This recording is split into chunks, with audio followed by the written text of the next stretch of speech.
I've been practicing running for about 15 years. A lot of trainings, different races, small ones, long ones. Today I can tell that each kilometer taught me something. Obviously, running trains your mental strength. You also learn to listen carefully to your body, and learning through your body is just huge learning.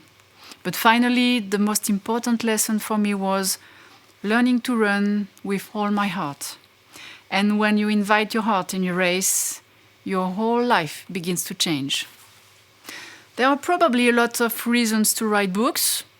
I love to help people finding a way to feel better, to be better. It's just like when you run, you share ideas, inspiration, techniques, and practices. So I wrote first Dare to Run Your Life, and then Happiness Step by Step. And the moment a reader makes my book, his book, or her book, I am happy. Do you need to be a runner to read my books? Absolutely not. If you decide to train yourself, feeling better and succeeding step by step, if you are well aware to be the best person, the only person able to take responsibility for your personal growth, then you are my reader.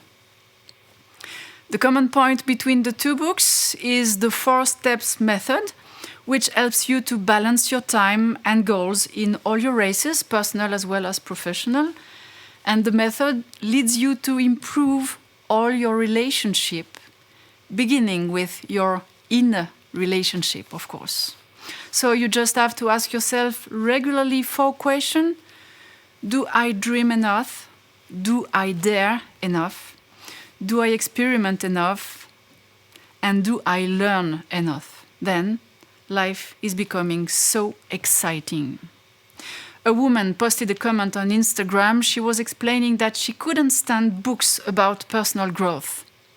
And she told me, I love your book because it's not about you, it's all about me.